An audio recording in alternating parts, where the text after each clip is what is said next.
Out of the dawn of reality I am come this day to speak to you, precious ones, of the mysteries of God that are all around you, veiling themselves in perfection, and yet oftentimes being passed unnoticed. You, precious ones, are children of the light, who are clothed at times with elements of shadowed substance through custom and habit, through folklore, and through the ideas and concepts that surround you, swirling as it were with a fog and mist of mankind's own night sense, which is in one sense opposed to the light in its beauteous essence as it pours forth with all of the intelligence of God. You are at all times, whether waking or sleeping, a very important part of God. For the Father has not made, O precious ones, any one individual as being separate from himself. Have you thought on it that it cannot be that one can manifest life and still be imperfect within? The perfection of God is your life, and if the light of that perfection were to go out, you would cease to be. In the shimmering mists of the world itself, you are frequently caught up in an artificial sense which does not give to you or convey to you the message of the great divine realities. It was only a few short years ago that I too wore a veil of flesh such as you now wear, and I knew the golden light of the early dawn, being addicted to the idea of rising early. And I often was enmeshed in the tangible light rays of beloved Helios as he poured forth his radiance to the community where I abode. My consecration continued after that luminous orb had sunk beneath the horizon line in the west, and I chaliced my attention always toward God, toward the starry hosts of light that I knew were always present with me. There is something, blessed ones, to be said for holding an immaculate concept of heaven and not permitting the sordid ideas that occupy the minds of men to stain the concepts of the heart and mind as pertains to heaven in its wondrous, invisible, yet omnipresent reality. O blessed ones, as I gazed up in thought toward God's face, I felt within my heart the sense of his presence always. I cannot honestly recall from earliest childhood a moment of being absent from the Lord, and yet the outgoings of my soul to him did not prevent my becoming and manifesting his love to all those whom I met.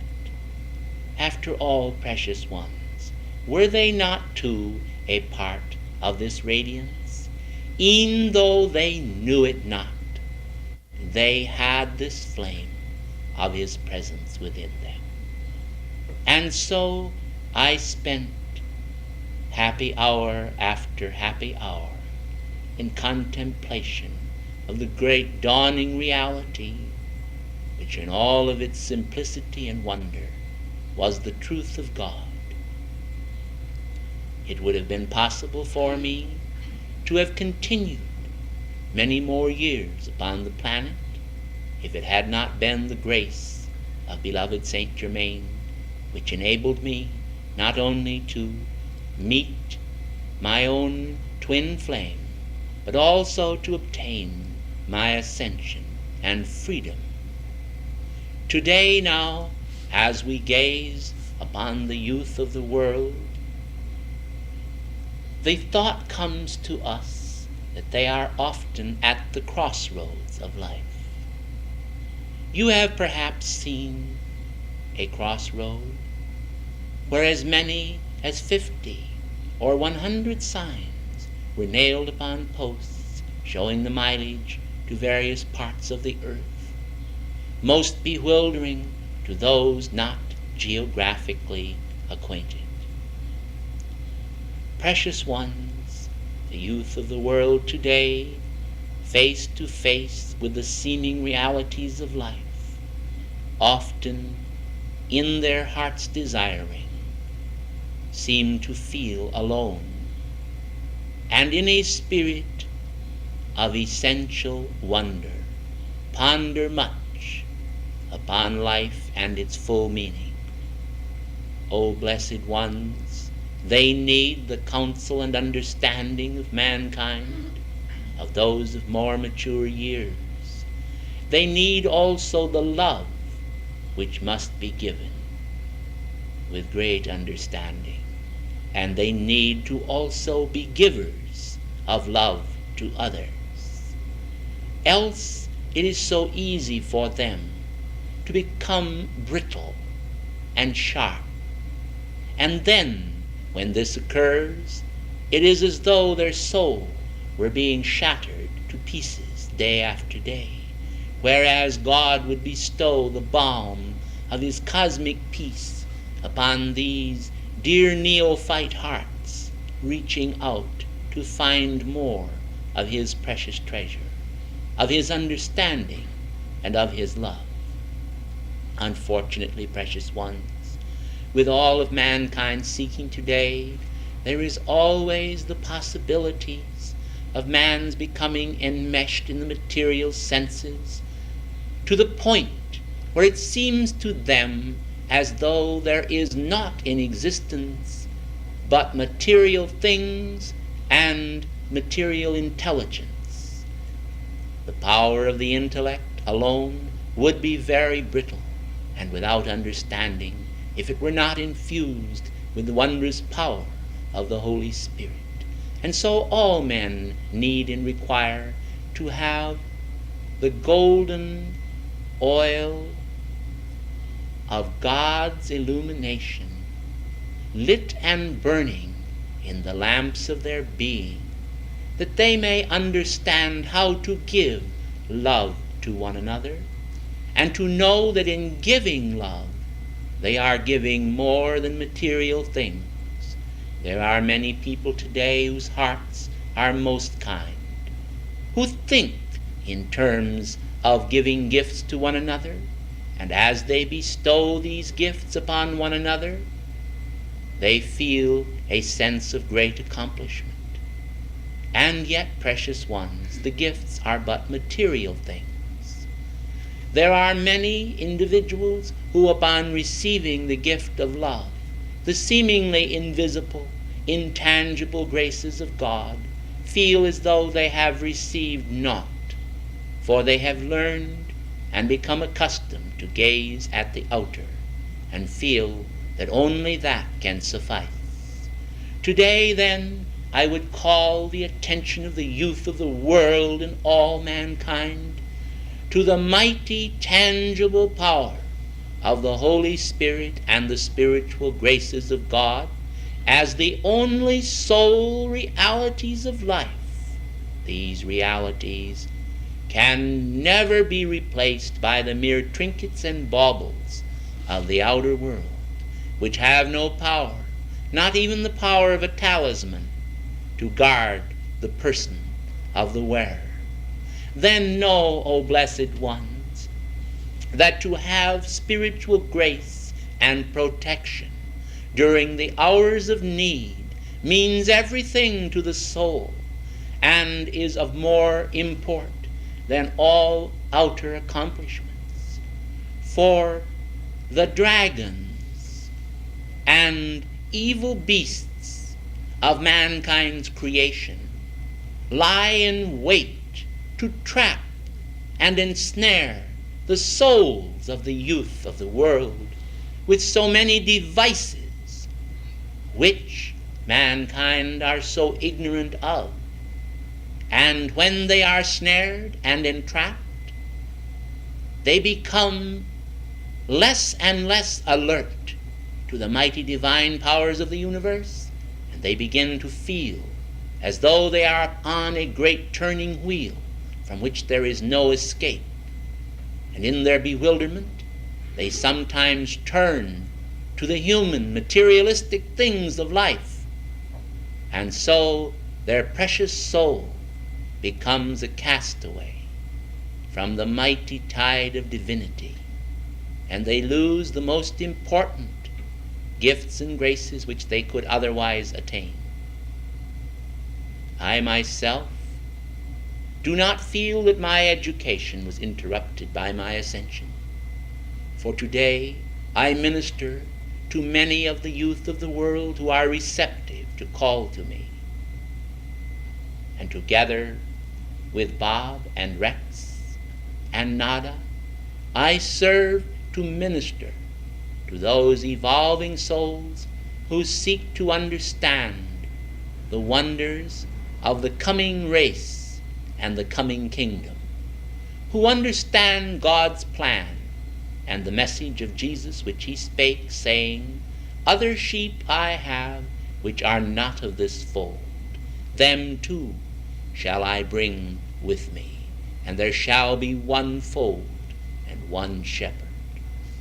The mighty universal consciousness of God as it extends through all of the heavens bears with it the wonderful grace of light. And yet, to those who have not cultivated spiritual awareness, it passes them by, and they do not see, although they have eyes and ears and the organs of sense. They do not see, and those who see do not relate their conceptions and vision to the realities of life.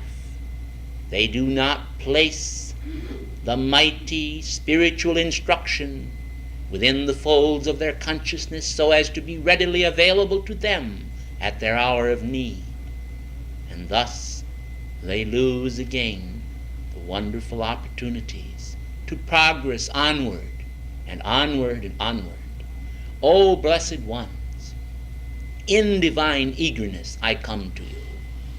I desire to implement within you the spirit of the inquiring mind that in its innate divinity finds joy in each new discovery of God's kingdom, the wondrous mind that reflects light like a diamond sparkles with the splendor of the sunlight, or like a quiet and tranquil lake reflects the moonlight, calm and cool and full orbed with luminosity. The faces of mankind can be illumined, and the consciousness of mankind can be illumined together with his countenance, until the faces of men will shine with the holy flame of God illumination. And this is no detraction to the beauty of the individual, but it is the great cosmic attraction of light that begets light in those who see and behold. And so the infectious qualities of laughter and the rippling joys of the Holy One of God begin to spread abroad everywhere throughout the universal consciousness. And it is as though the entire universe laughed with ripples of happiness and peace and compassion, a joy that is boundless then, cannot be contained within the framework of an individual, but must overflow the banks of that individual's being and go out and out and out and out into space until it returns at last back to the giver and the sender, carrying with it the blessings of all those who have received that which was sent forth. But, O precious ones, conversely, when men send out doubts and fears and confusion and even a spirit of naughtiness, it returns to them having gathered more of like quality, and causes them, as Goliath of old, to receive the stone flung from the hand of the David of cosmic energy. You see, precious ones, whether the energy you use is qualified for good or ill, it is God's energy that is employed and that flings forth into space. And if it be charged or surcharged with dissonant qualities, qualities of hate or negation, it cannot help but gather more of that which is its kind, for like attracts like. But when mankind send forth naught but God's love, they can receive naught but his love in return. for the very screen of cosmic protection that is afforded to mankind by this joyous perception of holy reunion with the presence is itself the greatest armor, which cannot ever have a chink manifesting in it, for it is completely the intensity of the light's action flowing forth from the heart flame, bringing to all blessings from the heart of God. Now, dear ones, as I speak to you, I urge you to think of your own heart as the heart of God. For a long time you have thought of the heart of God as though far removed and in some distant clime or portion of space. But is it not true that your heart belongs to God? If your heart belongs to God, is it not then His? And if it be His heart, is He not just as close as your own beating heart? Well then, blessed ones, can you not see how that you can receive within yourselves every good and perfect thing and bring it forth from the good heart that is within the earth form multitudes of cosmic blessings? Now, I am certain that all of you are aware of the power of language to convey to men's hearts various ideas and concepts. But when all is said and done, the basic simplicity of the kingdom of God reveals to mankind not necessarily a many-faceted concept, but a concept with perhaps, shall we say, 7 planes.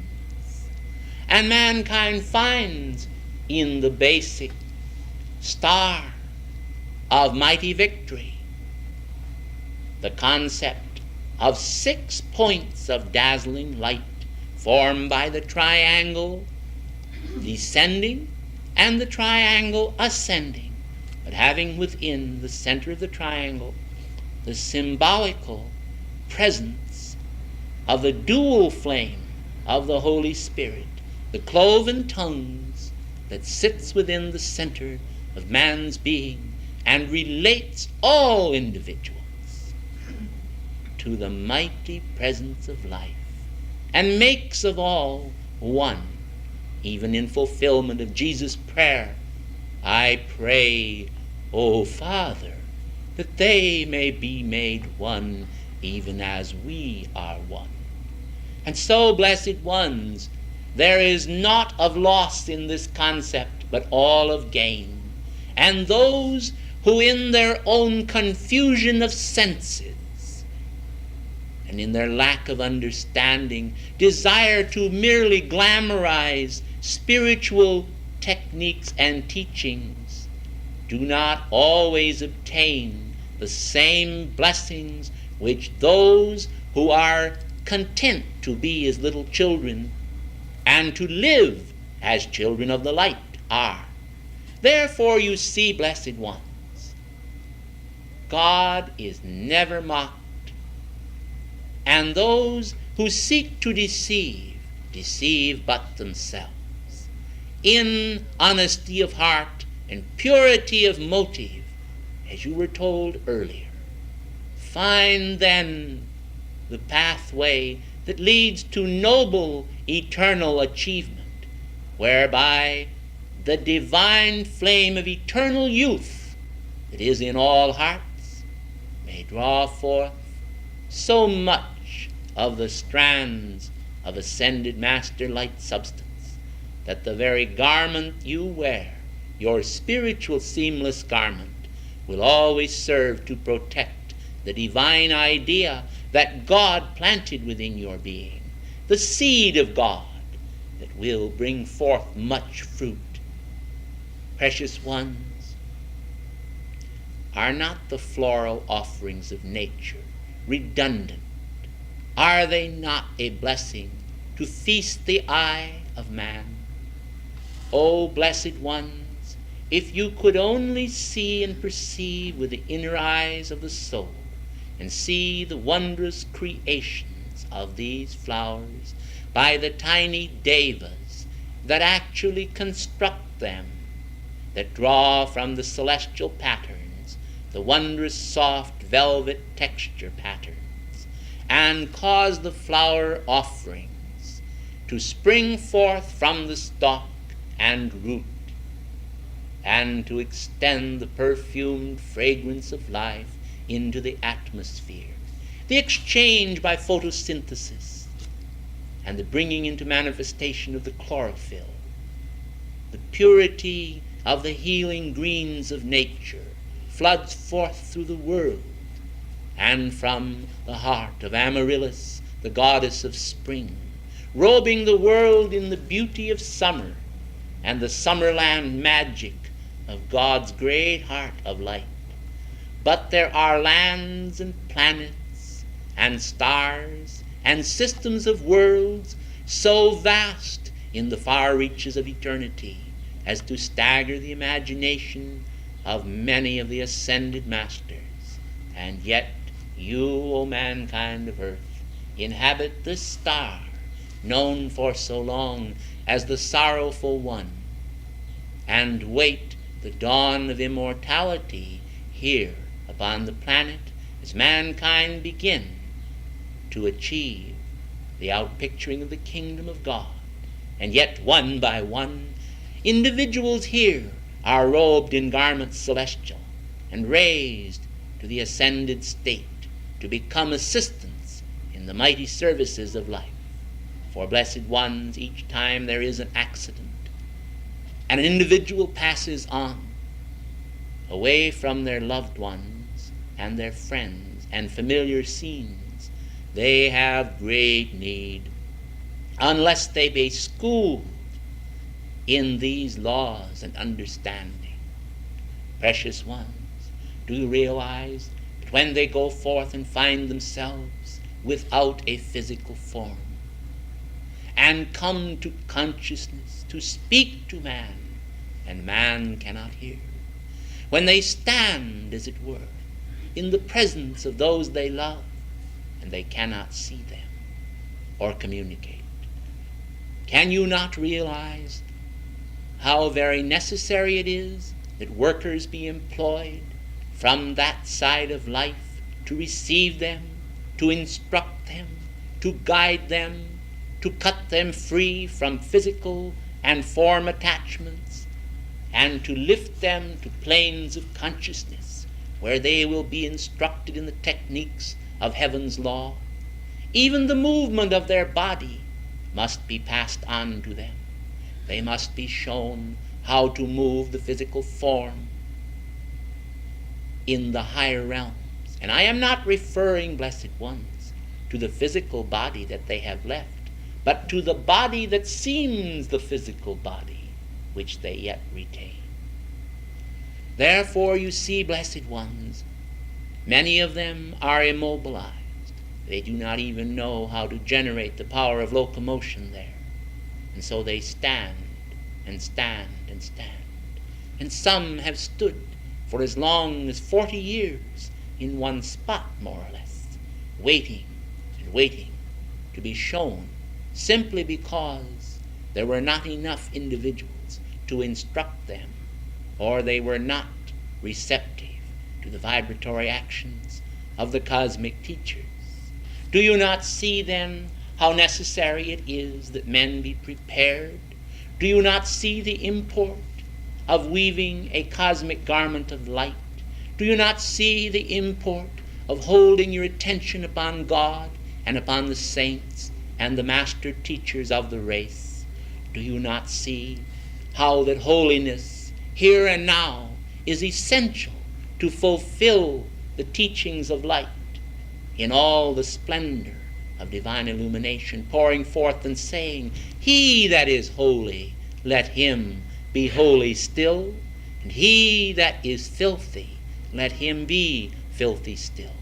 For when men step through the veil or change called death, they come as they are, and the change does not deify them or exalt them into that which they were not while still here. And therefore, this is the place here upon earth where you must win your laurels, either your ascension or your victory or progress, as the case may be. You cannot change the measureless law, the infinite perfection of the universe. For God in his tender love would often have set it aside for some aspiring one, which was a particularly pathetic case, and yet the law has never been changed in its very basic structure, but has remained constant as the pole star of the being of God.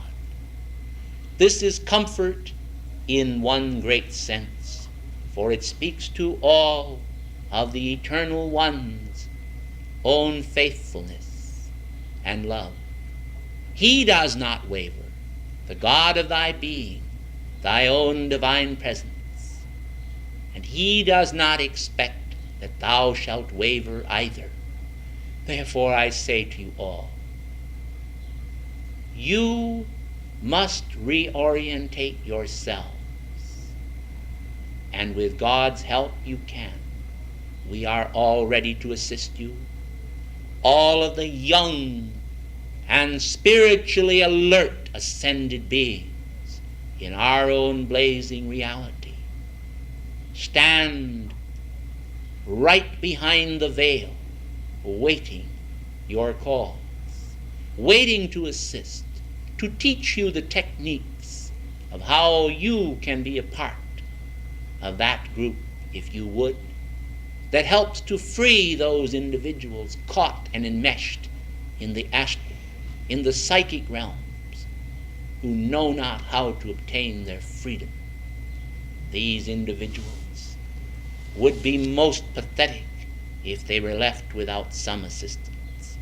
And yet the angelic host have been instrumental in removing millions of them from the discarnate realms and raising them up to the comforting joys of higher octaves. Yet the harvest is white, and the laborers are few by comparison of the great need. So as I leave you now, I wish to tell you once again that underneath the Son of God and the white radiance of his light, that underneath the outer appearance world, underneath form, even the reality of thy own being and its form, and thy consciousness, there is the power of such infinite wonder that if eternity could be made twice as long as it is, it would not be nearly enough to reveal all that ought to be revealed. Therefore, there is an ever-ascending spiral of transcendental reality into which you will enter. Let your hearts beat then with hope and not despair. In spiritual grace and wonder and not confusion. In the mounting power of eagle wings of faith and not the vanity of delusion. O mankind, the realities of heaven are at hand, but you are the ones who must utilize the tools. And as was originally outpictured in the internal techniques of mystical masonry, you must become the co-workers with God to accept the plumb line of his reality, to lay the chief cornerstone in the temple of your being, to be wise master builders, raising a temple and a house of reality to God that shall honor him in the temple thereof. For the Lord thy God is the light of that city celestial, and there is no night in his blessed consciousness. In divine grace, in the spirit of compassion and mercy, Kuan Yin's and Mother Mary's heart, and with the strong spirit of Bob and Rex and my beloved sister Nada, I thank you, O holy children of God's light, and bid you a radiant good afternoon. This day you have chosen to honor the Father of the universe.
one.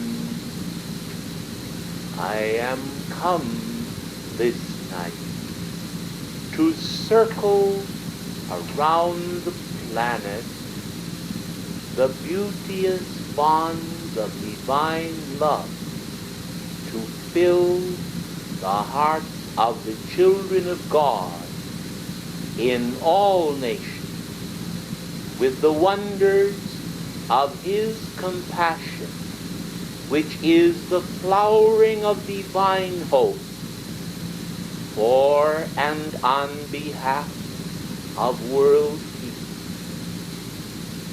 The children of men in times past have not always recognized the quality of God's peace, but in their desire to achieve and to win for themselves a place in the sun, they have lost more than they have ever gained, and have torn asunder the hearts of mothers, the world around, and fathers as well, by the horror of warfare sometimes waged in the very name of the Prince of Peace. And yet such has not been the divine intent, nor will it, nor ever can it be. For the mighty wings of light, which are the wings of the dove of cosmic peace, are spread over the planetary body by the effulgent power of divine love in its mighty surge, as it pours forth from every sincere heart that beats in the name of cosmic mercy. O mankind, how frequently in the past the tremors of indecision and of doubt and of fear have prevented you from opening the sacred treasure chest of your own being and finding therein the key to solve all of the problems of the past and of the present, and to deny to the future the power to hold you in any form of bondage, whether it be a physical outer condition or an inner turmoil of the mind or spirit. The power of God, as it exalts in man the great divine realities, brings to all the crystal clear vision that enables them to see for themselves by inward perception the power of light over all outer darkness that brings the gnashing of human teeth as mankind agonizes and endures the results of his wrong concepts of the past.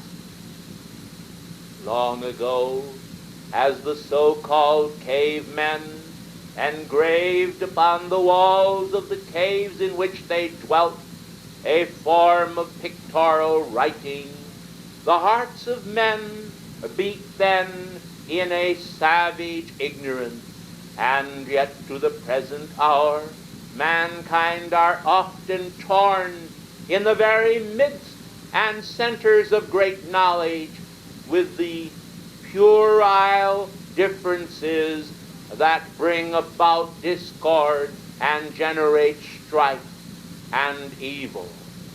Precious ones, mankind must en masse learn to put away these toys that have not brought them any form of enduring satisfaction, and must learn to draw together the mighty treasure of the universe as it is drawn into the heart treasure of each individual life stream, and brings then to that one the inward knowing that reaches out to the entire universe and brings the wisdom of the universe to the very doorstep of the individual.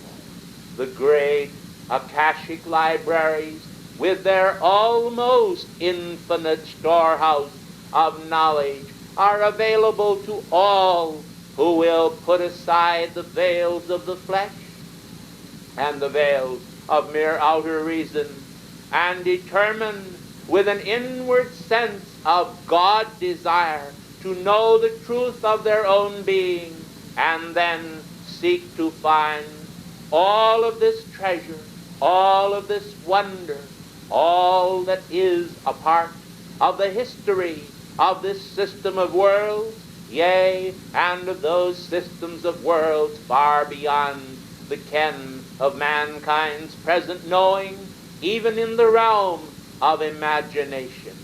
O blessed ones, there are so many great treasures in the mind of God waiting revealment, and yet so long as mankind continue to be steeped in ignorance and the vices that they have followed for so long, they cannot possibly know the meaning of freedom and the meaning of to know God, to know truth, and to be free. Your beloved Saint Germain, your beloved Sanat Kumara, and all those who serve the holy cause of the great white brotherhood have ever yearned to see more among mankind express the fullness of their great God identity, to feel the pulsations of the flame of freedom within themselves. Do you realize, blessed ones, and I give you here an example, that they of one country who hear the martial music that is the anthem of another country cannot find within themselves the responses that are generated within the hearts of those who are native sons of their own land. This then, blessed ones, illustrates to your consciousness the need to evoke within yourselves the understanding of what it means to be natives of universal love.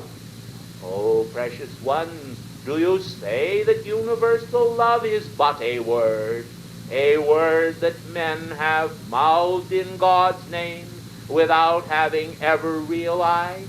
I say to you then, let us strip from their consciousness this concept and idea and reveal to them the mighty meaning of life in its healing ministration to bring to mankind the power of the angelic hosts and the power of your own sister planet, Venus.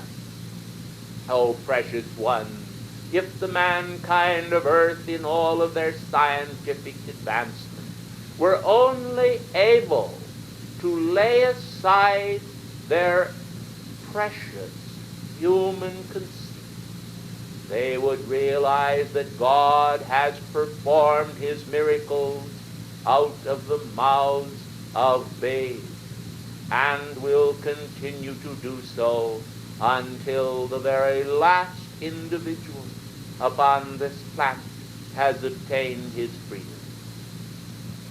There is no need for lamentation, nor over concern for the children of men, for the mills of karmic justice continue to grind, and yet in the grinding, human beings and human hearts are sometimes ground almost to powder and then dispersed to the four winds as individuals feel the lash of the very karmic conditions which they have created, and so often, dear hearts, are unable to realize in their consciousness just why they seem to be punished. Oh, precious ones, there is no divine intent to punish mankind as such. And yet the word, the Lord chastiseth those whom he loveth, brings to all mankind the realization that the chastisement is not without purpose, but is in order to bring to the mighty threshing floor of God a purified vessel fit to adorn the Lord's table, and also a vessel that God may work a wondrous work through for the perfecting of the nations and the instruction of those who require it. Now they that have all wisdom do not require a teacher. They that are able to break through the wall that separates this world from that world of pure divine light do not require any instruction, for the Lord is the light of the tabernacle of their being, and there is no night there in their being. Where individuals still are commingled shadow substance together with the mighty sunbeam radiance of God as he seeks to break forth his internal shining from the center of their being to the periphery, mankind must endure the karmic bonds and welcome the karmic lash with joy, saying, "So go I to my eternal reward as I heed thy divine instruction and acknowledge thy principality and power." Dear hearts, there is no other power except God. Though the world seemed to be teeming with an abundance of all types of energy, there is only one type of energy in the final primal source principle, and that is God. Yet upon this mighty tide of pure divine energy, mankind have imposed the most frightful distortions, which have manifested as shadowed substance, the frightful dragons and ghosts of mankind's own misdeeds and misconduct. They are then to the present hour, and will continue until man have found their freedom in its fullness, to reap the reward of their own sowing, whether those rewards be the blessings of Almighty God or the banality of man's ignorance as the weed of imperfection. And today, the Holy Spirit of cosmic truth stands waiting to illumine the mind of man. The readiness of that mind to be illumined determines to some degree as to whether or not it shall occur at a specific and given moment. When mankind are ready to relinquish all of their own human petty foibles and give themselves without reserve to their own mighty I am presence, they will find a wondrous power flooding into their world and giving them a new type of consecration, a consecration that is the allness of God as he dedicates afresh the hearts of men to explore the wonders of eternity and the flowerings of infinity. Oh, beloved ones, all outer symbols, all floral offerings, all senses of beauty, all that man with his eye beholds, is but a spark of resemblance to the holy wonders that are revealed to those that love God with all their heart, with all their mind, and with all their being. Being is God, and the fullness thereof. I am is the fullness of God's being. Man's being, through identification with the power of his I am presence, lifts him out of the doldrums of human experience, the shoals and the rocks that beat mankind, as it were, into submission, and causes him to rise into the wonderful pure consciousness that is of the light. There he beholds from the higher dimensions the great truths that were all around him throughout every moment of his previous existence, yet cloaked, mind you, with all sorts of enigmas which were in themselves a puzzlement to his inquiring mind. Yet today, the mighty light of God continues to seek to save that which is lost through the ministrations of the ascended masters and through the power of the cosmic emissaries of our brotherhood. Mankind have watched the lives of the avatars as they have passed across the screen of the centuries.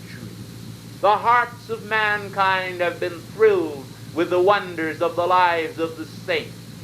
Oh, I tell you, precious ones, though the pages of history are filled with the infamous deeds of men like unto Genghis Khan and others, even down unto your modern Hitler, still I tell you, precious ones, that those who have made their mark upon the hearts and minds of men are the beings that are Christ, anointed of God, as it were, radiant beings possessing the healing power of God, the rainbow radiance of the eternal promise, and the uplifting power to heal all that has been turned out of the way by reason of mankind's misuse of the power of knowledge and the power of influence.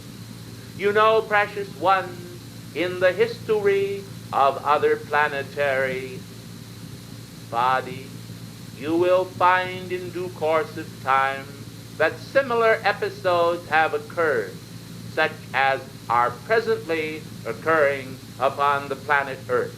And yet, because of the great cosmic storehouses of experience, we know every step that mankind may take, yet cannot always accurately predict it, because of the very unpredictable nature of mankind, as they do not cling to their own divine presence, but rather to a form of godliness, a form or a shape that in itself is a shapeless mass.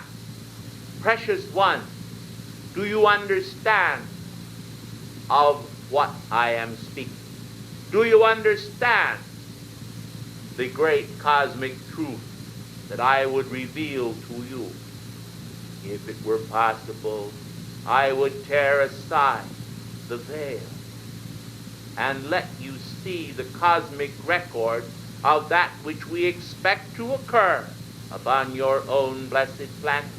Yet there is a reason why we are so very sparse in the great white brotherhood in revealing these things, choosing to reveal in most cases only the most blessed events, so that mankind will not have a fixation of consciousness upon the negative, and thus provide a vehicle of motion whereby the juggernaut of mankind's own experiences tumble down into the hopper of mankind's present era, and thus bring about discord and distress to mankind. We prefer rather to hold in abeyance even the most direful matters, choosing to exert cosmic pressures upon the hearts of men, so that prayers by the faithful will stay the plagues and stop the baneful events from occurring before they happen. Yet, O mankind, we know full well that many times mankind are in great distress, as they behold the tumult of all forms of suffering descending upon them. Precious ones, we cannot, if we would, stop all that is manifesting, for it would not be the part of divine wisdom. If the planet were not chastened at all, it would come to pass that the laggard bands and the laggard consciousness that has held mankind prisoner for so long would continue to exert the baneful influences upon them that cause them to be victims of commercialization and greed, and prevent the inflow of divine compassion from amalgamating hearts for cosmic purposes upon the one altar of God. Therefore, all events must be understood in the light of purity and the light of reason. The light of divine reason is a holy light. And I think now of Florence Nightingale as she ministered in the profession of nursing to mankind as a symbol of hope to those who were waiting for the dawn of help. O mankind, waiting so to see the healing light of God descend upon the family of nations, know that only in the consistency of cosmic effort will you win your freedom. You have moved down through the stream of history to a place where great scientific advancement is bestowed upon you. And you live also in an era of religious illumination. Yet divine illumination must come to each individual, whereby he is able to sift the chaff from the wheat and to see the pure golden grain of cosmic knowledge poured into the storehouse of his own mind to illumine him with great cosmic light and the power of God and the angelic host. O blessed ones, do you know the power of God to wipe away every tear from your eye? Do you know the power of God to prevent all forms of sighing or distress of spirit? Do you know the great generating power of God, which is known to us as the regenerative power? For it symbolizes the second part of creation. The first part of creation, which is the earthy, holding its direction in the realm of the generative, in beginnings and endings. The second part of the great creation of God, which is the Lord from heaven, the Christ of every man, being the regenerative portion thereof, which descends to animate forever, that mankind may not only abide in temporal houses of clay, but in eternal houses of light, holding then the atoms that comprise his own identity and being into complete control and God mastery, whereby each atom in the system of man's being is like a great universal system, his heart being like a radiant sun, and the circling power and orbiting of the planetary forces that comprise his being, holding then the sweetest notes of cosmic harmony that abide in the principality that comprises his selfhood forever. This then, of course, is always subject to the great cosmic power of God that descends from the great central sun and causes each cosmic being, each angelic being, each illumined and ascended master to bow to the God flame within one another and say to one another, I kiss the flame of God within thy heart. I feel the peace flow forth from thee. One peace, not apart, but a peace that is unity. The great spark of unity unites then with the heart of unity in the central sun. This greeting, not always spoken with words, but spoken by the power of God in the great eternal power and language of the Spirit, brings joy in a continual flow from all divine beings, and thus heaven is ever filled with rejoicing. And when the children of this world learn to imitate the power of the angelic host and the power of the Christ of all ages, showing forth Christ's charity in memory of the eternal Father, Mother, God, life will beat with celestial happiness, and the martial drumbeat signifying human strife will be ended. The strife will be o'er. All struggle will cease.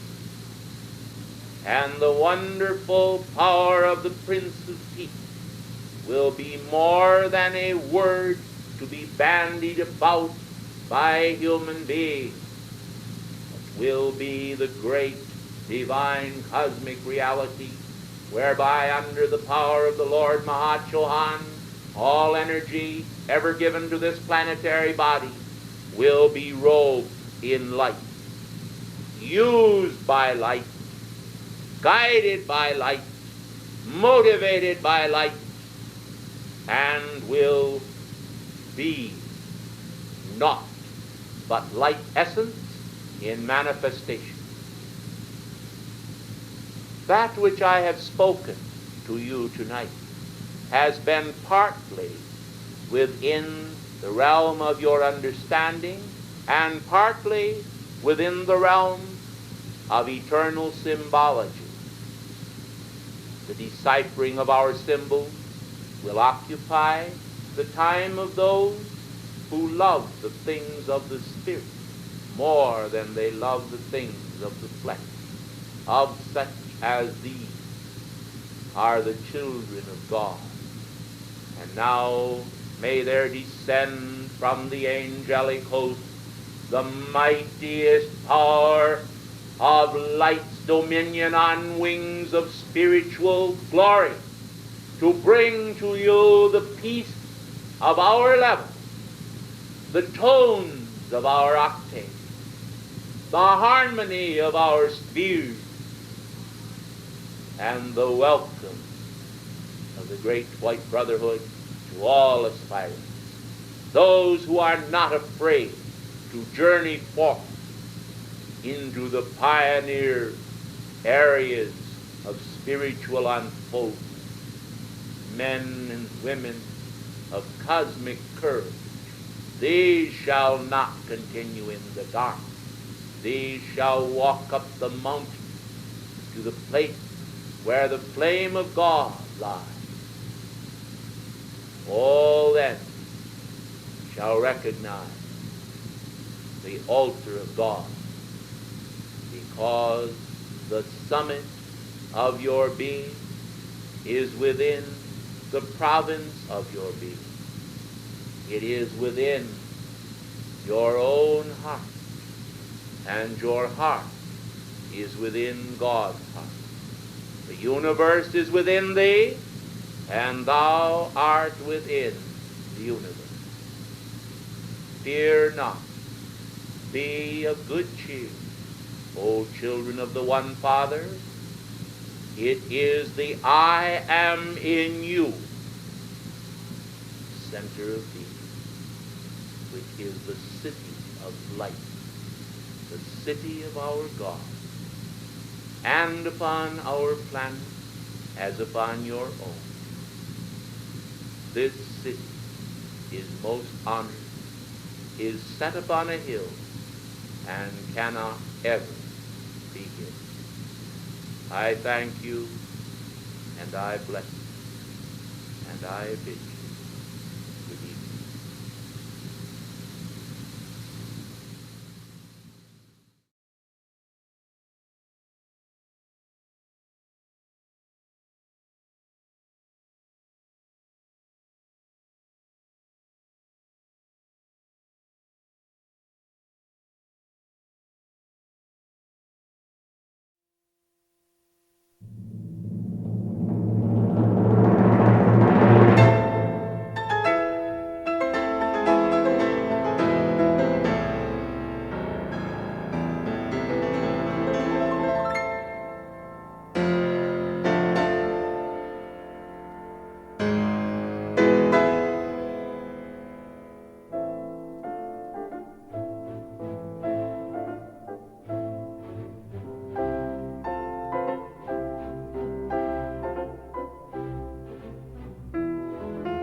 precious ones of God's holy light, with what joy and blitheness of spirit I am come to you today as I contemplate the meaning of cutting you free from every discordant outer manifestation and bringing you into that complete attunement which will enable you to be and to know the joy which I have this day in the mighty power of life's victory to bring forth in every individual the fullness of cosmic Christ purity. Precious ones, we are so aware of the many kindnesses which are extended from one life stream to another, and of how the very infectious nature of joy causes it to be spread abroad everywhere. We recognize, of course, the converse action of how that mankind, through the opposite qualities of joy, are able to infect the worlds of others with discord and self-pity. But I call to your attention, precious ones, that such actions can never bring about your freedom or your perfection or your happiness. God, in his great concept of universal love, is the fullness of that love everywhere you move when you recognize it. When you give power to the victory of light, you are able to transform your thoughts by right action. For this is as much doing as an outer action. Precious ones, mankind may sit in a corner of a garret and project feelings of untoward hatred out to another individual, bringing about in some cases complete despondency in the life of the individual whom they are projecting at. But I say, let it be done today, that it has no power for all upon earth, and may all speedily be cut free from all influence of negation projected knowingly or unknowingly to any part of life. But you, precious ones, have a more than ordinary bonus of cosmic grace, for you are able to lift your hearts toward your own mighty I Am presence and call forth from your God presence the descent of the pure white light radiance that is locked within the heart of your presence, awaiting your call to flood the world and your entire consciousness with that mighty release of cosmic power which will give you your most practical victory in this day and age. Mankind, unfortunately, in their outer consciousness, so often do create veils of illusion whereby life is not outpictured to them as it in reality is, but is manifesting a very dense, molasses-like quality whereby the very strands of time and substance seem to pour forth with great pain and travail. This is not necessary, beloved ones, for your own divine presence is the source that releases even time from the eternal being of God into manifest segments of realization that mankind may understand and experience in the world of form those various sets of circumstances calculated to give you your freedom over all outer conditions and bring you into that high measure of cosmic perfection that is your own rightful inheritance and divine portion. O precious ones, as the world today totters on the brink of conflict and wars not only of ideology but of a very extreme nationalism and old racial hatreds, I say to you, let the children of light, the world around, take the mighty circle and sword of blue flame, that is my own forte, and use it and invoke it today to cut mankind free from the delusions of the centuries, that their souls may be purged of the awful inequities that are recorded and being recorded even to the current day against mankind as a karma of negation. Precious ones, the mighty light of God that does not fail is able to bring all mankind to their very knees before their own divine portion, and cause them to recognize that as they look to God with reverence and respect, they cannot then turn their gaze toward mankind with hatred. This is the double-pronged action of man's outer consciousness that seems to feel that he may worship at the shrine of the Spirit of God and then turn and rend the spirit of man with frightful abortions of the grace of God that has been given unto him. Precious ones, pause and reflect for a moment.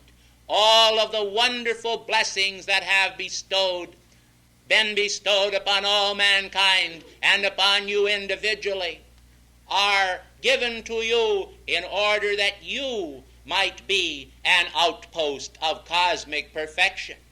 They are given to you for a cosmic purpose, and so that you may fulfill your own individual missions.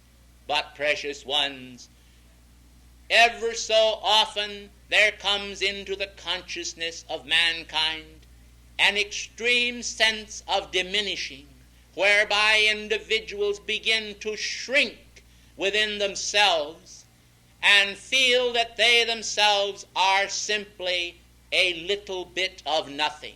I choose to use this word today to show you the feeling that mankind have. And this sometimes occurs on the very eve of victory, when you have striven for so long and yet have not, in your own opinion, attained the wonderful perfection which you know exists in the heart of your presence, but have not, in your own opinion, been able to successfully evoke.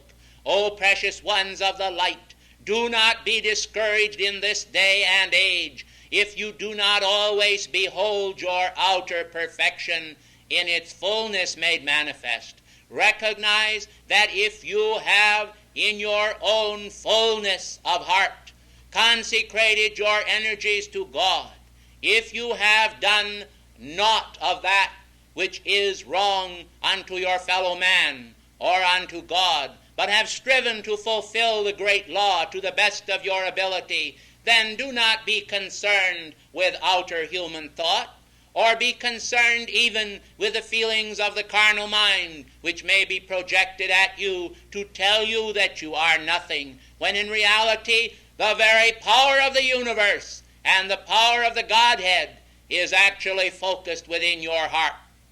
I tell you, precious ones, there is no more sinister activity today in action than that which would belittle the mighty power of God within the human heart and spirit. I say then, let us decree to encircle with a cosmic circle and sword of blue flame all of these outer conditions that would deny mankind their ascension and would cause them to shrink in the eyes of themselves, when in reality they ought to be magnifying the mighty power of light that is within them, and to bask in the effulgent sun of their ever-increasing God identity. O precious ones, when you recognize that which is your cosmic portion and will evoke it and stand in it, the light that will be around about the force field of your own being, the rays of cosmic emanation that will pour forth from you are so transcendent as to sweep all life within your force field towards the heavens, and the heavens will be telling mankind of the great victory that shall come to all life, which shall put an end to outer strife and the struggle which mankind have endured for so long, and will enable them to see how Saint Germain's mighty golden age can, in the twinkling of an eye, be borne across the planetary body and bring to the harvest of perfection the souls of men to be tried before the judgment bar of their own mighty I Am presence and given their freedom. Do you see, beloved ones, so long as men lurk in the dark, they cannot have their freedom. Won't you please be seated?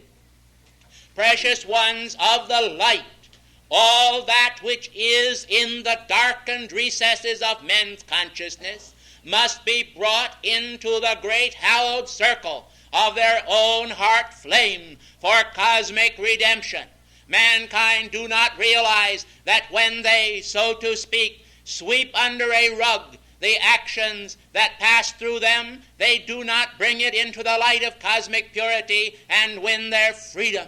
But when they know that they are born in divine hope to accomplish the Christly purposes which Almighty God has envisioned for them, they will recognize that there is never any need to fear the manifestation of the light.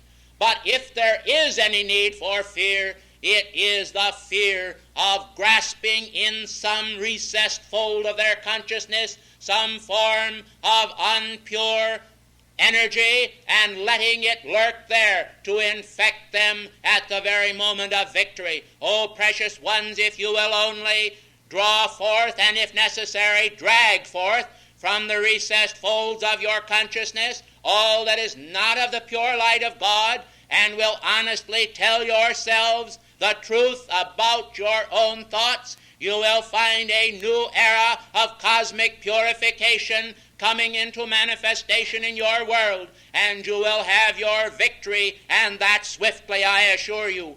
So long, however, as mankind feel the need to conceal, as it were, even from God, the thoughts that are hidden within their hearts, they cannot have their fullness of cosmic purity, for they are performing an act that is of the night and not of the light. Stand therefore today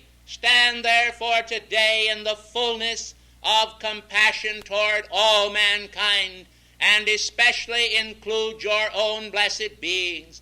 Do not permit any individual upon this planet, precious ones, to interfere with the divine plan and its outpicturing in your world. In the name of heaven, blessed ones, how many hours do you suppose are left to many of you in this room as pertains to the hours that you have already spent upon this blessed planet in this embodiment? Well then, precious ones, do you realize how necessary it is that you shall obtain the fullness of your divine perfection without interference from any individual upon this planetary body? I tell you, there is nothing more important than the manifestation of your divine God presence in human form, and the fullness of the outworking of the plan which your own presence embodies in its heart of light. Come then and reason together with the power and light of true illumination, and recognize that today the greatest teaching, the greatest wisdom that could possibly be brought into manifestation within you must come to naught unless it becomes applied knowledge. When knowledge is applied and mankind are able to see the fruit thereof, then and only then does the sun of immortal being rise upon the individual horizon, and that one moves swiftly toward the zenith of their perfection that manifests at the full orb noontide of God identity. I tell you, blessed ones, there is no more important action under heaven than the fullness of your own divinity manifesting through you. However, I wish to caution you that there is never any need to permit your God-seeking for your own perfection to interfere with the divine services which you render the causes of light and beloved Saint Germain's cosmic destiny for the entire planet. You see, precious ones, Saint Germain is so inexorably linked with the destiny of this age, that today even the emissaries of heaven think in terms of his precious name. For he has obtained from God, the very God of his own being, a great momentum of service to freedom, and has expanded the flame of freedom for centuries, offering all of his own hard-won victory and momentum unto all mankind, and especially the students of light, for their own precious victory, that they may never again enter into the former state of consciousness and be overcome by human density, but will be able to overcome human density by the power of the Holy Spirit and by the power of the great cosmic light poured out through their own worlds. O precious ones of the light, although my message today may be somewhat brief compared to the span which I could speak to you, I assure you that it is most important, for it speaks to you of your eternal victory, which is won individually per se in this day and age as you overcome every little mite of imperfection that stands as an impediment in your pathway. There are many times when individuals feel that some small imperfection is not very important.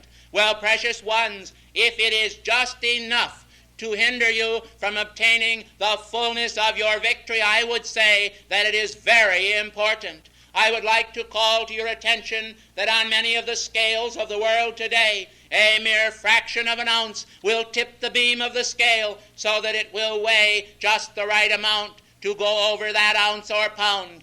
Therefore I say to you, beloved ones, you never know when some little mite of imperfection may be just the required offering which you must give to your own divine presence before you can be wholly consecrated into the victory of your ascension.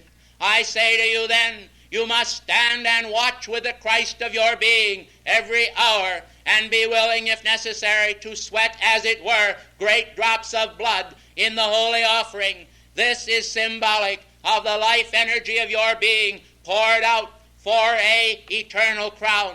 I tell you today, in the Olympic Games, for a mere temporal crown, mankind exert at times the full energies of their life force, and sometimes draw upon the universe itself to give them additional power.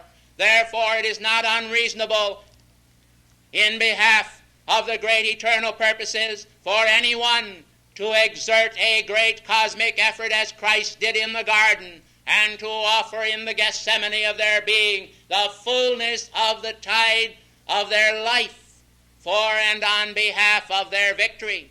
For I think here that we deal not with simple individual life, the life of the flesh, the physical manifestation, but we deal here with the fullness of the eternal being of man, which cannot die and which remains linked to the great power of your own mighty I am God presence.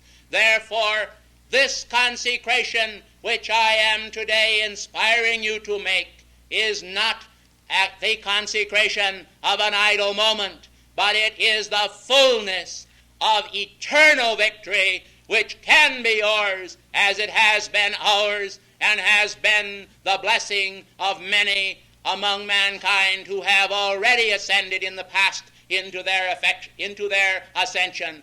Blessed ones, stand fast today, stand fast today, stand fast in the fullness of all that the ascended masters have done. For God is with thee and is determined to give you your victory if you are determined to receive it. I tell you, precious ones, the smile on the face of the ascended masters this morning as they contemplate your victory is wondrous to behold. Therefore, let their smile be locked in your heart and amplified in your being, that a wave of hope like a tidal wave of love may sweep around the world to give men greater hope, greater compassion, and greater courage to know, to do, to dare, and to be silent when necessary. Ladies and gentlemen, in God's holy name, for and on behalf of your victory, and for and on behalf of every ascended being, I thank you, and I bid you a blessed good afternoon.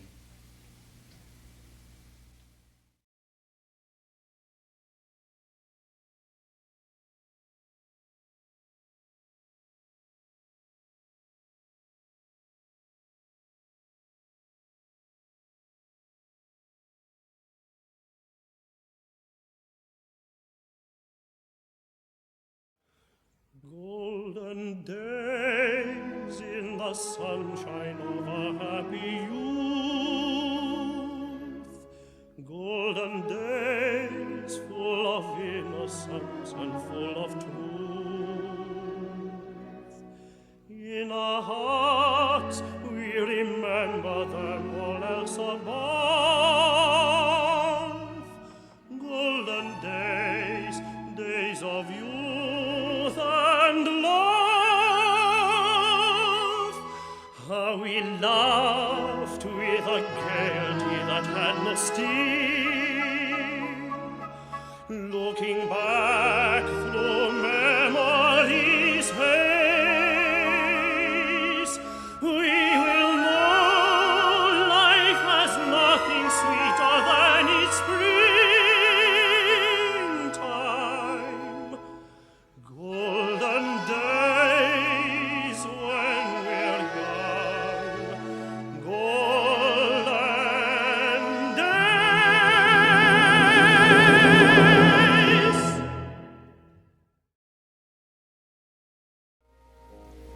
As the shimmering sunlight reflects on the waters of Lake Titicaca, I am mindful of the great golden sun of illumination that is poured out into the matrix of creation.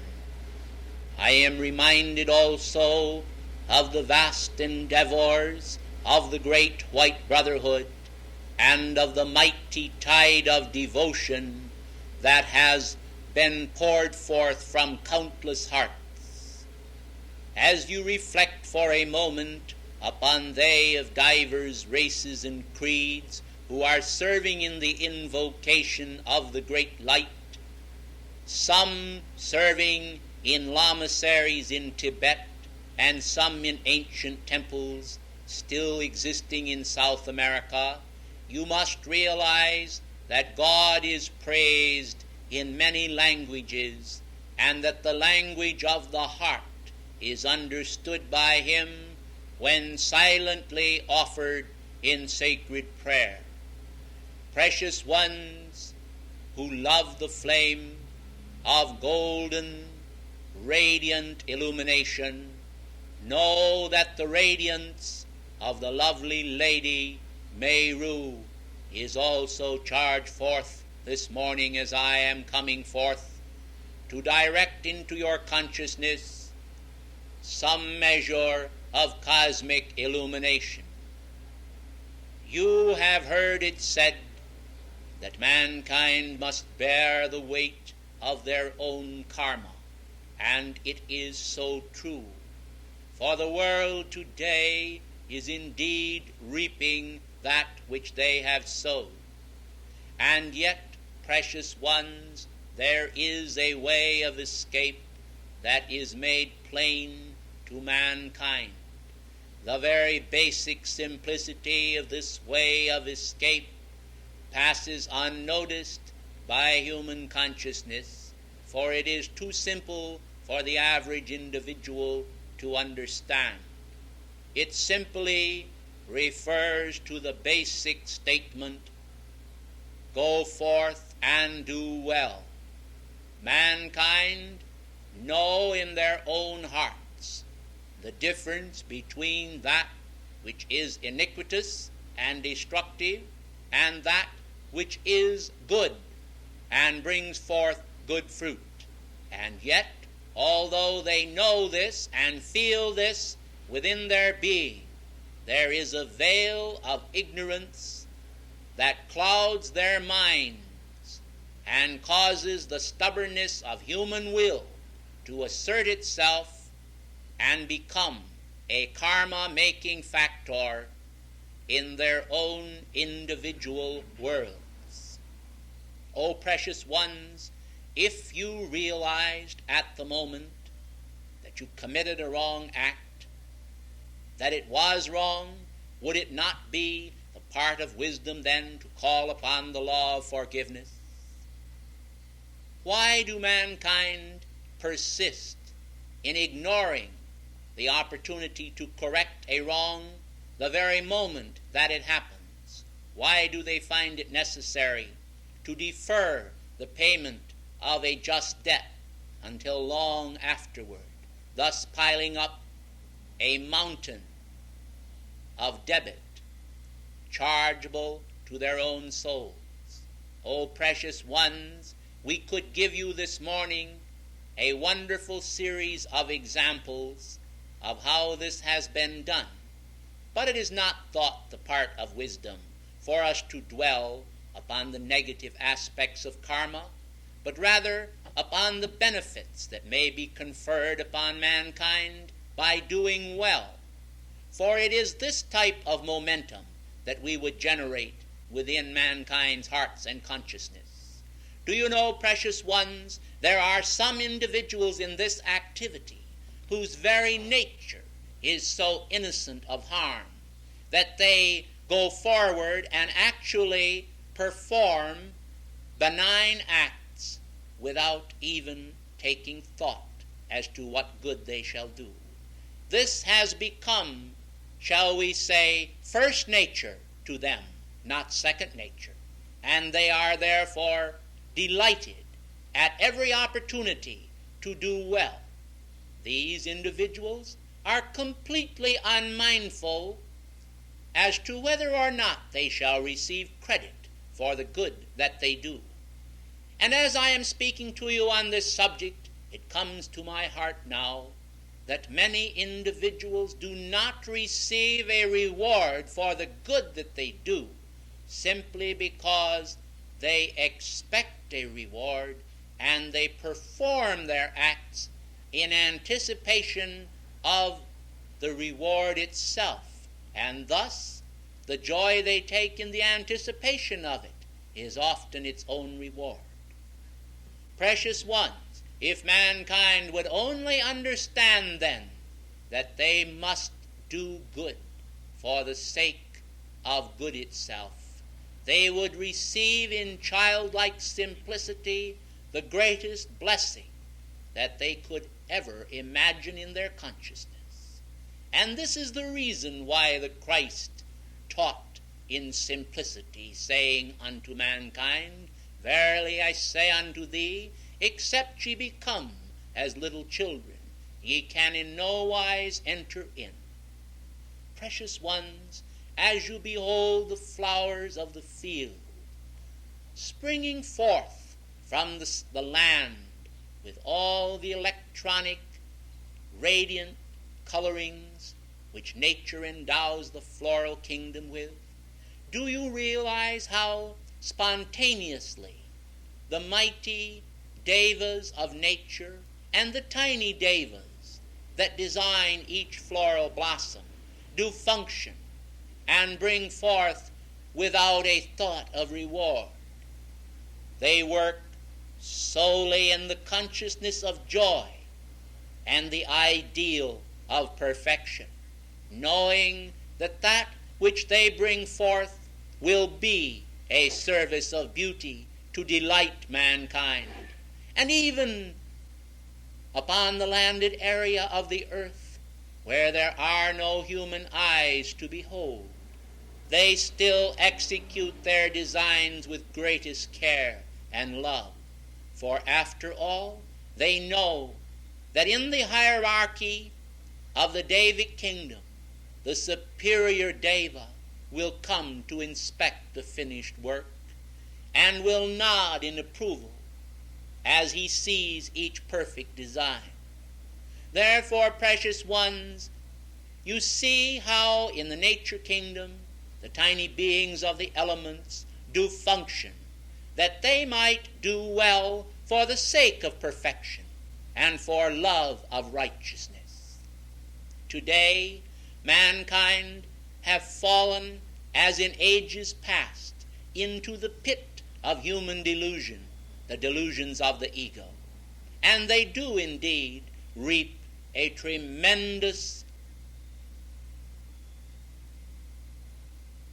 dissonant manifestation that comes to them from the past as a result of the negative karma which they have generated. But precious ones, they could reverse that karma by the simple act of opening their hearts in cosmic purity to the light of God, and then speaking directly from their hearts to their own mighty I Am Presence, and saying, O mighty I Am Presence, take dominion in my world and see that I do not make a mistake. See that I do not in any way bring forth harm to any part of life this day. See that I am a living person of comfort, a flame of beauty, a radiant outpicturing of God's own presence. Precious ones, this call made to the very heart of being cannot fail to be answered, and then individuals will gently relax in the attitude of peace and harmony, and they will bring forth good fruit upon the altar of their being. Down through the ages, frightful momentums have been created by mankind through their own human ego. I would like to point out to you that some of the worst individuals whose records are the blackest are those who sought to follow some religious order or form, and because they were not given the honor which they sought, they turned away from that particular order, or from that service, or from the individuals with whom they were associated, with great bitterness of heart, and proceeded to create a mountain of karmic circumstances for themselves in the future. Precious ones, I point this out to you so that you may realize the subtlety of temptation. For temptation comes to mankind in a way that is not always recognized.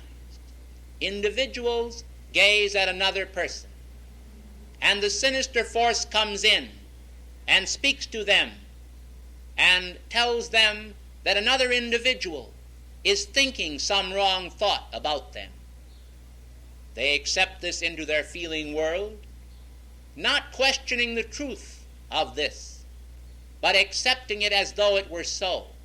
And they proceed to become violently angry in many cases and subject to human riptides because of their listening to the whispering of their own vain imaginations.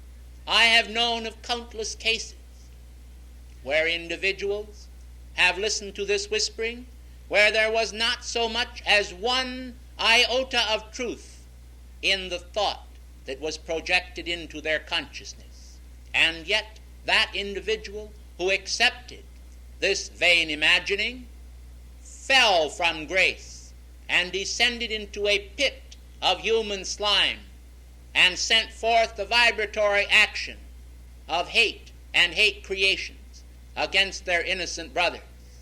I say this today, not in defense of any individual or as a specific example of that which has happened here in this city or elsewhere, but as a general statement of that which has happened across the face of the earth. This is a very basic instruction, you may say, but oh, precious ones, how can you expect that we shall give you the deepest instruction if you are still becoming subject to these simple problems of the personality and the ego? I tell you, precious ones, mankind do not realize the opportunity that they have to hear our dictations and to receive this precious word as we release it. Mankind seem to feel that they themselves are judges of all of that which is holy and that which is not. and they set themselves up as though they were able to discern all conditions in their outer wisdom. Precious ones, the ascended masters, who have all truth, themselves are very careful in some cases not to judge without consulting the Akashic records, and yet mankind are prone to rush forth with the first breath in criticism and condemnation of one another. Do you see then what the result of this has been through the ages? Will you pause for a moment and think of all of the good that could have been done, blessed ones, even by Caesar, had he recognized the radiance of the Christ and accepted the fullness of the light which beloved Jesus brought in that day? Do you realize, precious ones, the destructive momentum that was generated by the Christian persecutions, where individuals were burned at the stake and crucified and stoned? Do you realize that all of that weight of karma has had to be paid for by the individuals who were responsible for it?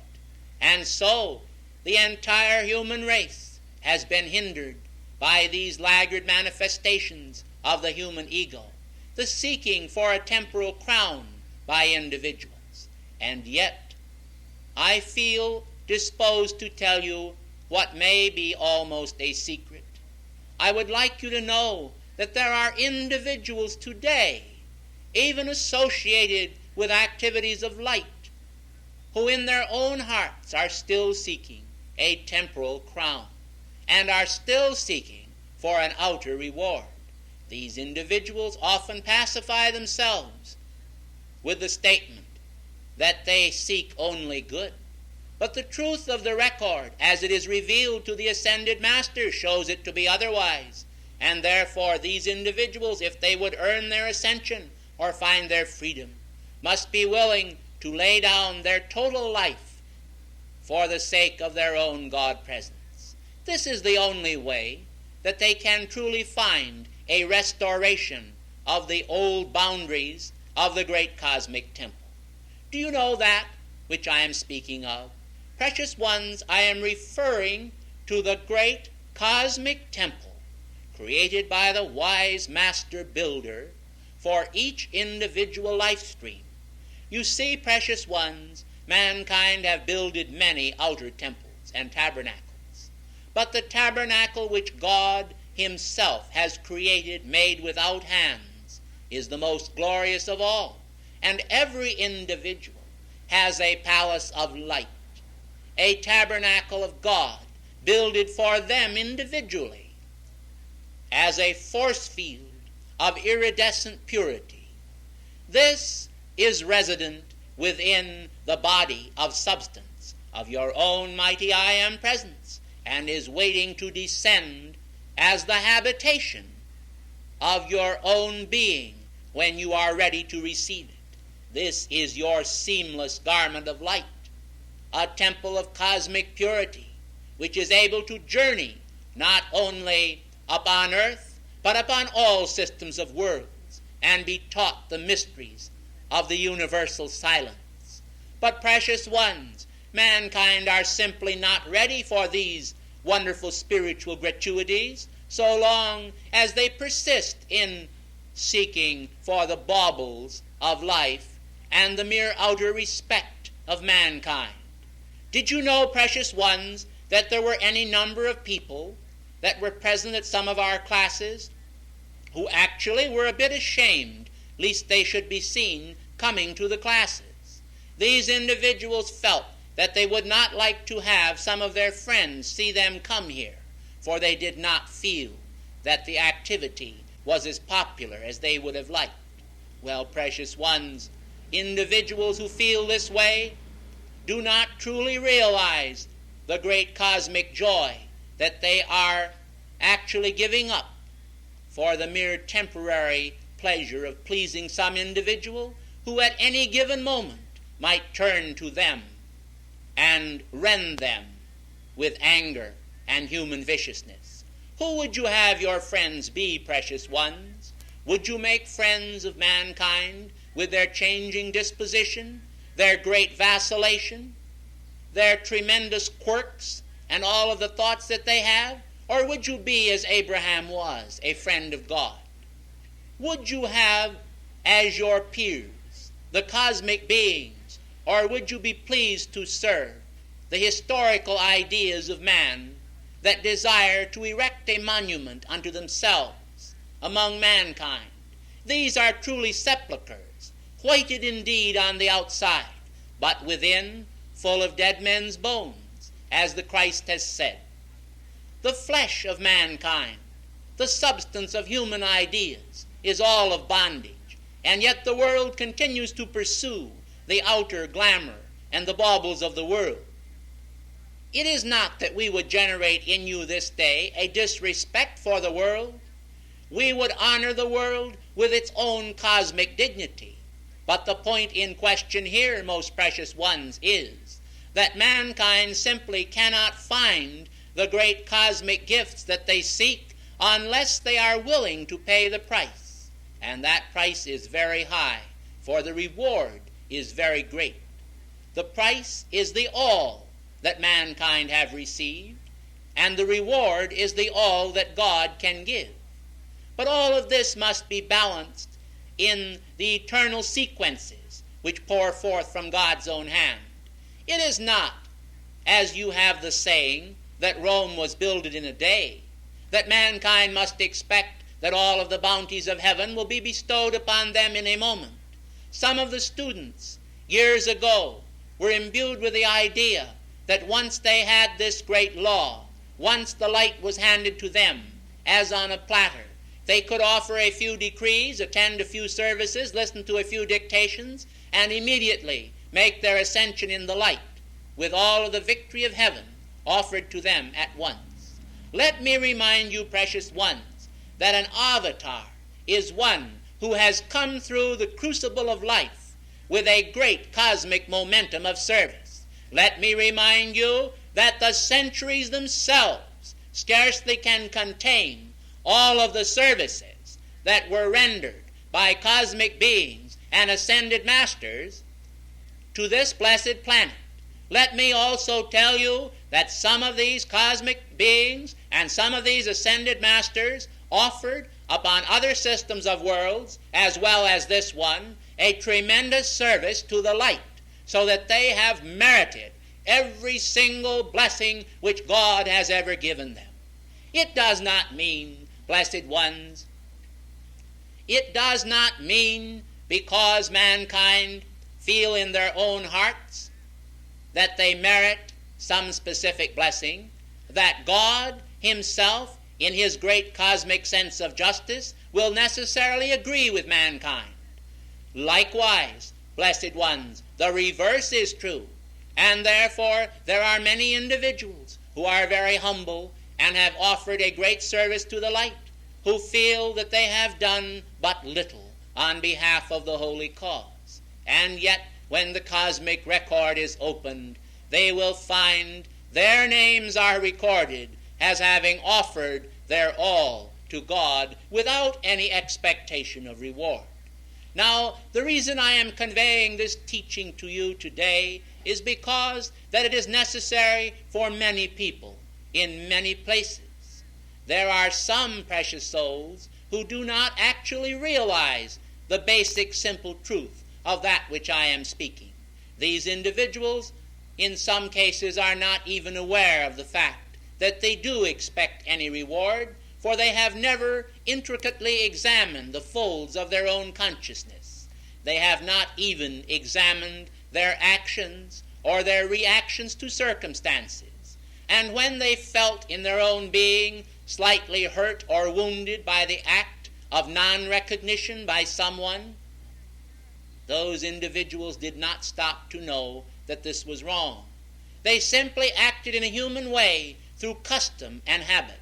Do you see then, precious ones, how that if you would win your victory, it must come to you not only through the offering of decrees, the attendance upon ascended master addresses, the absorption of cosmic vibratory rates that are very high, but also upon certain adjustments in your own world, so that you yourselves will become like unto the ascended masters in your thoughts. The ascended masters do not, precious ones, seek that they might have honor from you. When you stand, for example, to honor an ascended being, it is not done because we seek your honor, nor because we seek to receive some reward from you or vain recognition.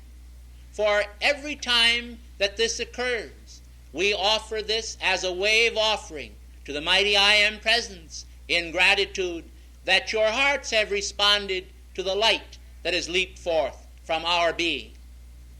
Precious ones, in this day and age, when the planet is teeming with such a multitude of souls, and the golden age is actually teetering on the brink of manifestation, not knowing whether to teeter backward and fall into a period of delay or fall forward into manifestation, mankind must realize how important it is that they re-examine their own motives and intents, and do not seek so much to criticize God and the masters, or the chelas who bring forth the words of truth, or the format or order of service, or some vibratory action which they themselves have created and then charge to another, but that they rather will seek to see how much light and love they can give to the great cosmic treasures. Remember, precious ones,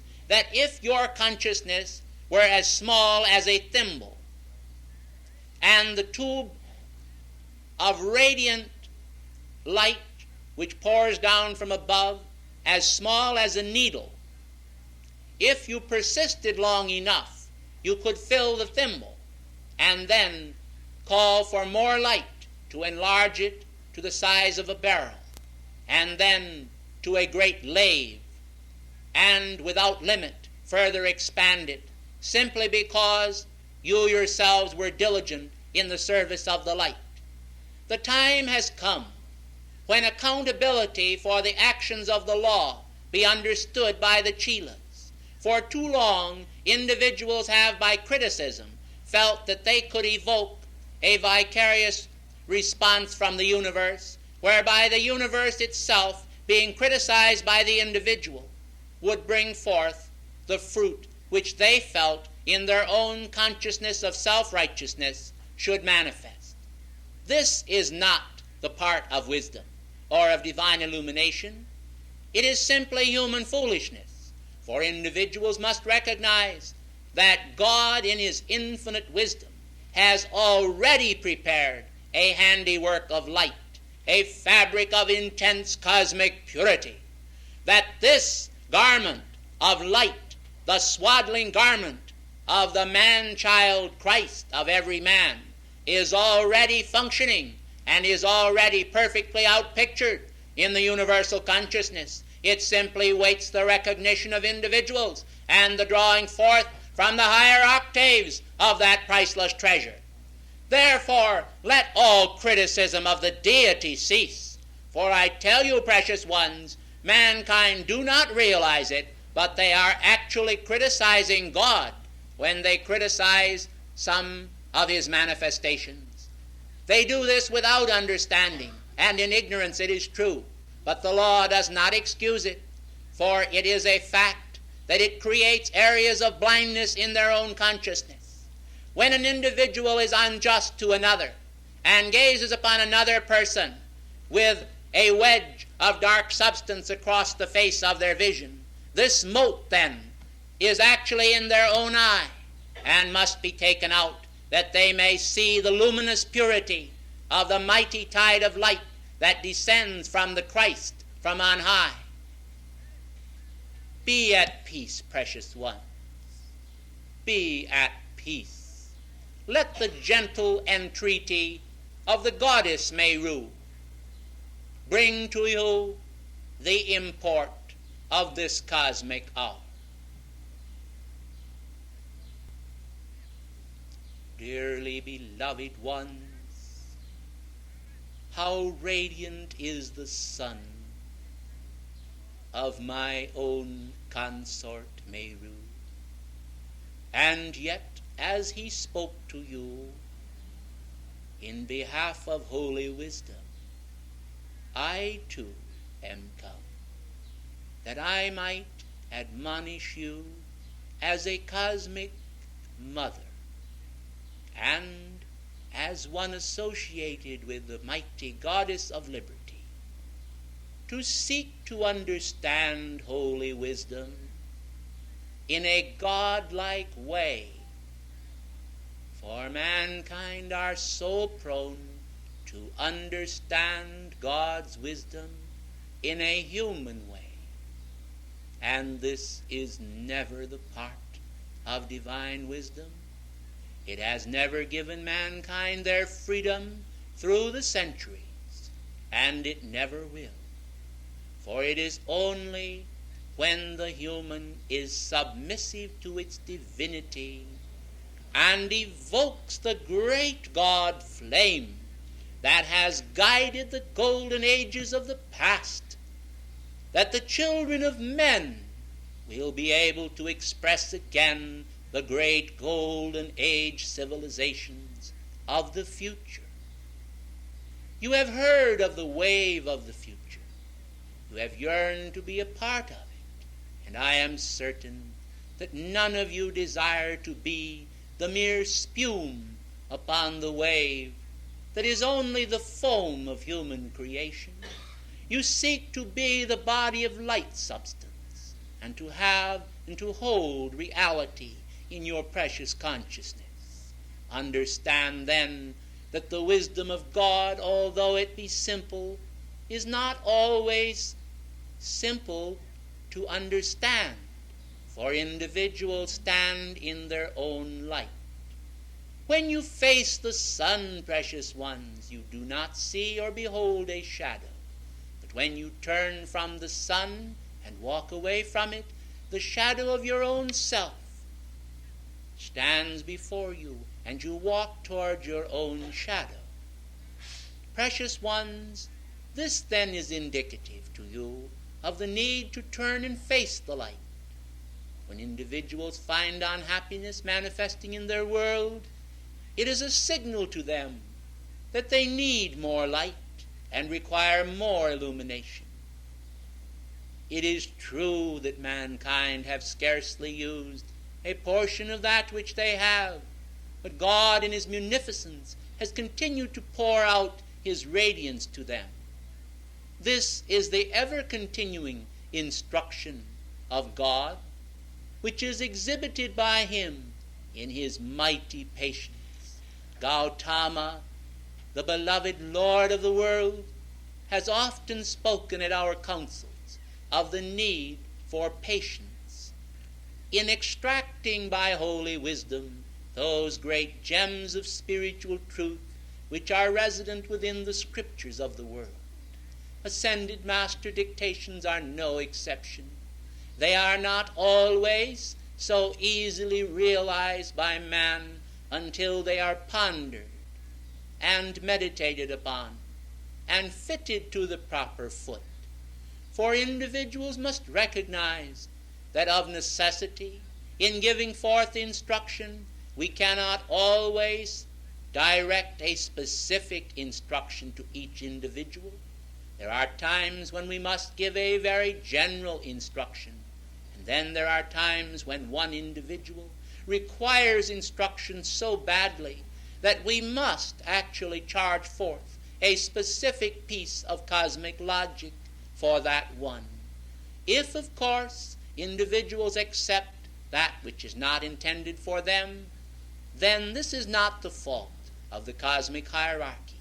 It may, however, denote a little element of doubt about themselves. It may somehow show forth that they have a need for greater dedication. For those who are truly dedicated to God, who have offered all that they have to his service, are not beggars. They are children of infinite treasure. They are rich beyond compare. And they are indeed sons and daughters of illumination's flame. As I ponder now the need of this generation, I am filled with holy awe, not by the standards of the cosmic masters, but by your standards. For I see the harvest fields so white with human souls, and yet so few that are qualified and ready to give the instruction of the selfless nature of man. I invoke then this day, on behalf of the golden flame of illumination, a greater power of cosmic purity, that the consciousness of men and women long dedicated to the light may become more intent on ways and means of purification of the intellect and the knowing within themselves, so that the divine gnosis may be imparted in a most delicate and lovely manner, and that it will manifest everywhere and shew forth to others the perfect example of that Christ-like radiance which all should share in common as the bond of life. And then the temples of men will be splendid with the light of God, and the architecture of the golden age will manifest in the outer temples, for it will come forth from the inner temples of men's hearts. This is the karma of the future. I thank you. And on behalf of Meru, I bid you good afternoon.